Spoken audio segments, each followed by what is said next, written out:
গাড়ি যাবে গরম হয়ে মোবিল বেশি খাবে, বিরতিহীন ভাবে গাড়ি চালাইলে পারে ইঞ্জিন যাবে গরম হয়ে তেল বেশি খাবে। ড্রাইভার পড়বে ক্লান্ত হয়ে, ড্রাইভার পড়বে ক্লান্ত হয়ে ঝুরো ভেঙে পড়ে যাবে খাদে। বিরতিহীন ভাবে গাড়ি চালাইলে পরে গাড়ি যাবে গরম হয়ে মোবিল বেশি খাবে, বিরতিহীন ভাবে গাড়ি চালাইলে পরে ইঞ্জিন যাবে গরম হয়ে তেল বেশি খাবে।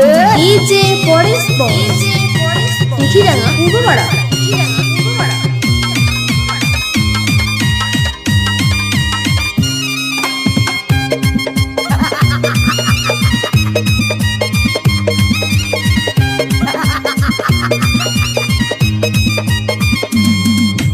ধীরে ধীরে চালাও গাড়ি মাথা ঠান্ডা করে, 80 বেশি তুললে গতি পড়বে গিয়ে খাদে।